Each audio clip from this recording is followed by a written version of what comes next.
Bonsoir, bonsoir et bienvenue au Magnificent Abundance Manifester. Donc aujourd'hui c'est vendredi et c'est donc le French Friday. Ok, alors, donc le thème d'aujourd'hui concerne la discipline. Est-ce que la discipline va vraiment vous servir à avancer et à réussir?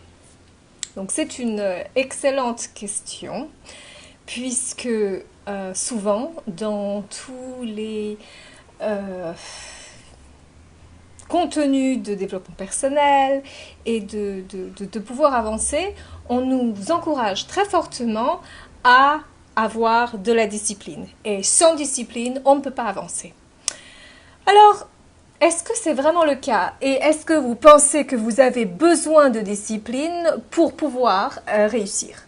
Et si vous n'avez pas de discipline, pensez-vous que vous n'arriverez pas à atteindre votre objectif? Alors, quel est votre point de vue sur la question? Bonsoir ceux qui regardent. Donc, faites-moi un coucou. Ou si vous regardez le replay, donc écrivez-moi replay au-dessous. Alors, déjà, la discipline est quelque chose que... qu'est-ce que cela veut dire? Cela veut dire que vous allez vous mettre des paramètres de comportement, des critères, des standards de routine pour pouvoir atteindre votre objectif. Par exemple, beaucoup de gens aiment se lever tôt le matin pour avoir une très bonne journée, commencer par méditer ou prier ou faire du sport et après pour commencer leur journée. D'autres ont d'autres disciplines. Ils préfèrent passer du temps à écrire dans leur journal, par exemple, pour pouvoir s'imprégner de tout ce qui est comment dire ça, intuition, pour pouvoir savoir quel chemin prendre. Alors, en ce qui concerne la discipline est quelque chose que l'on impose à soi. Quelque chose qui est là pour pouvoir nous dire si on est sur la bonne route ou pas. Alors, mon point de vue est le suivant. Bien que je trouve que ce soit une excellente idée d'être consistant, bien sûr, dans ce que l'on fait, d'avoir une consistance dans les actions que l'on prend au quotidien, les choses que l'on fait au fur et à mesure, chaque jour, pour pouvoir avancer, cette consistance va vous donner des résultats de toute façon. Maintenant, comment est-ce que vous parvenez à maintenir cette consistance? C'est là la question, ou est-ce que la discipline est le seul moyen pour y arriver? Alors, discipline, comme je l'ai dit, c'est quelque chose que vous vous imposez. Quelque chose qui est extérieur à vous, puisque ce n'est pas, on va dire, un moteur interne qui vous permet d'avancer de façon gracieuse et aisée, mais quelque chose où vous vous mettez quelque part la pression. Alors, cela va fonctionner sur un certain temps, sur une certaine période. Mais dans mon expérience et par rapport à ce que je vois autour de moi, la discipline va vous servir jusqu'à un certain moment. Puisque la discipline veut dire que quoi qu'il advienne, si vous sentez bien ou pas bien, que vous ayez la nausée ou pas, vous allez le faire. Qu'il vente et qu'il neige, vous allez être consistant dans ce que vous faites. Mais souvent, ceux qui sont extrêmement disciplinés vont oublier cette partie d'eux-mêmes, c'est-à-dire ils ne vont pas s'écouter. Si leur corps est fatigué, ils vont quand même pousser.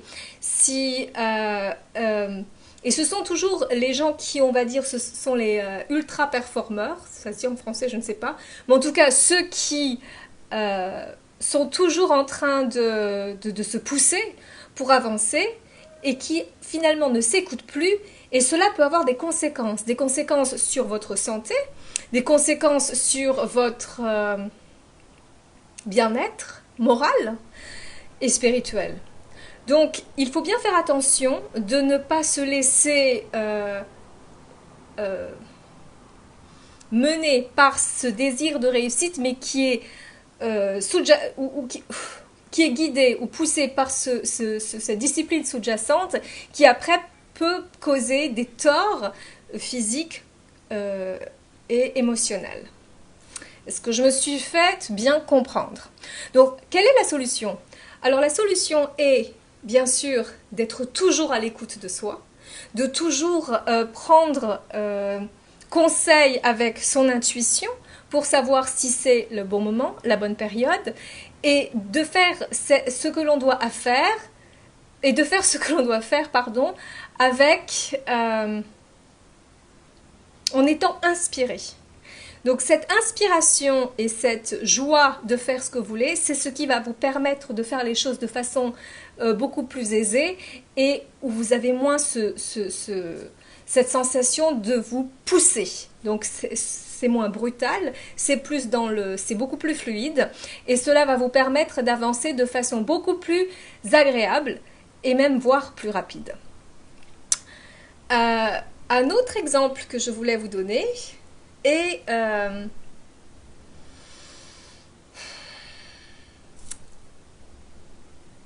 voilà. Alors, ce n'est pas vraiment un exemple, mais je vais aller plus loin. Lorsque vous avez de la résistance pour faire quelque chose, vous souffrez de procrastination, vous êtes décidé à faire quelque chose parce que votre, comment dire ça, vous dites il faut que je le fasse, vous raisonnez à le faire, en même temps, il y a une résistance au fond de vous qui, ok, vous voulez faire demi-tour.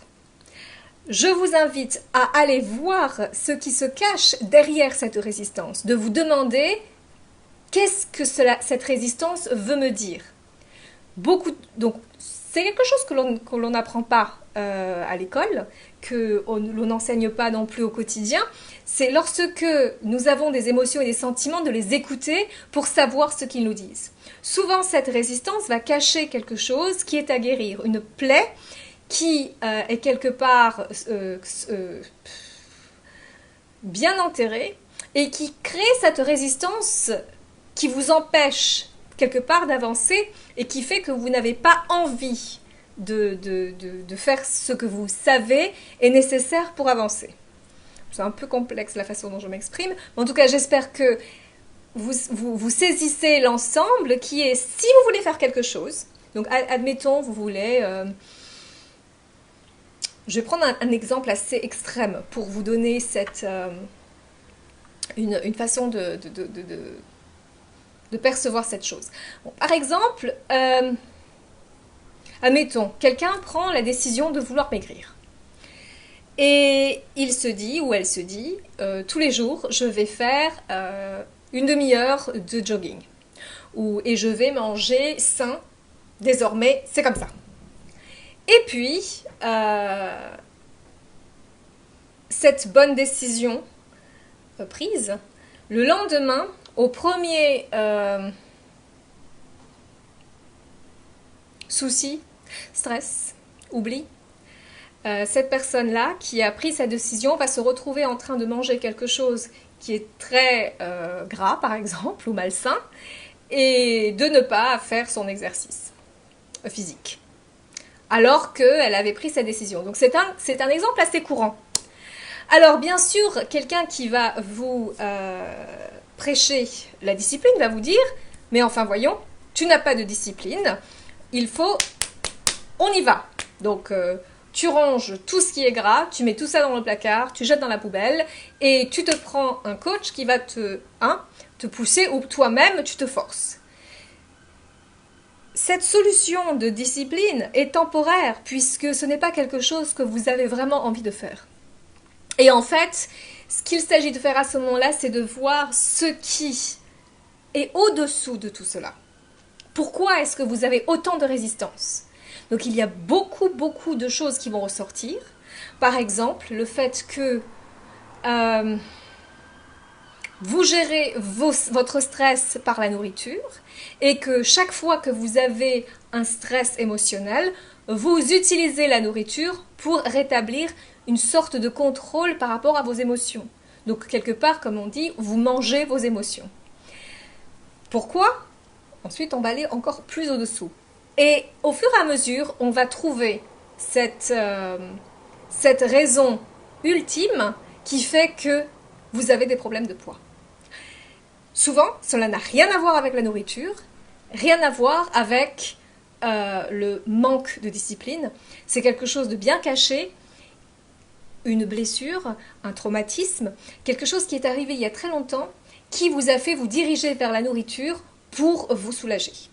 Et en ayant guérir cette blessure, ce qui va se passer, c'est que cette blessure guérie, votre relation avec la nourriture sera différente, sera totalement changée, et vous allez de vous-même complètement changer votre attitude par rapport à votre état d'esprit.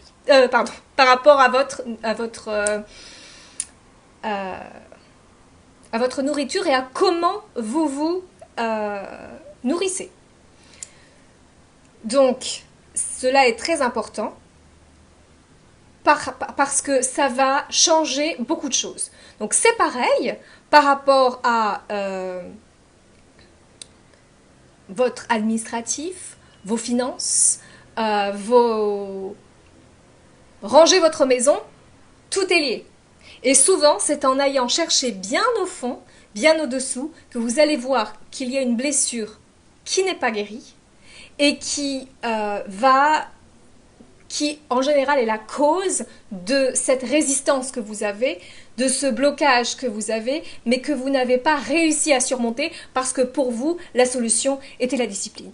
Alors que la discipline n'est juste temporaire et va forcer les choses au lieu de régler le problème en profondeur. Donc je vous invite à vous poser des questions lorsque vous vous retrouvez face à une situation de procrastination, lorsque vous avez la résistance, lorsque vous ne voulez pas faire quelque chose où vous vous dites « Ok, demain c'est bon, je fais un grand nettoyage, je vais ranger toute la maison ou je vais faire 5 km à pied, etc. etc. » et le lendemain vous ne faites rien du tout. Qu'est-ce qui se passe? Ce n'est pas que vous êtes paresseux ou paresseuse, ce n'est pas parce que vous n'avez pas de volonté, c'est parce qu'il y a quelque chose qui est ancré en vous que vous n'avez pas encore, auquel vous n'avez pas encore fait face, à laquelle vous n'avez pas encore fait face. Et en allant guérir cette blessure qui est au-dessous, les choses vont se dénouer de façon naturelle par la suite. D'accord? Donc, lorsque vous ferez ça, à ce moment-là, beaucoup de choses vont changer. Voilà. Alors, si vous avez des questions, n'hésitez pas. Donc, aujourd'hui, j'ai fait quelque chose d'un peu différent, pas par mon expression, mais je me suis mise sur Facebook Live en même temps que Instagram Live, histoire d'eux. Donc, j'étais peut-être un peu distraite, mais j'espère que je vous ai apporté de quoi réfléchir par rapport à ce qui se passe dans votre vie lorsque vous faites face à une difficulté, un blocage. Ne restez pas en surface, allez chercher ce qui se passe au-dessous. Et vous allez voir, vous allez découvrir des choses qui vont vous surprendre, mais en même temps vont vous permettre d'avancer. Voilà. Donc sur ce, je vous souhaite une très très bonne fin de journée. Je vous souhaite un très bon vendredi et je vous dis à bientôt pour le prochain French Friday. Au revoir et happy manifesting. Et merci à ceux qui sont avec moi en live. Je vous fais un gros bisou et je vous dis donc à bientôt. Bye and again happy manifesting. Assurez-vous de bien vous inscrire à ma chaîne YouTube, de partager cette vidéo, de mettre un j'aime et un commentaire sous cette vidéo.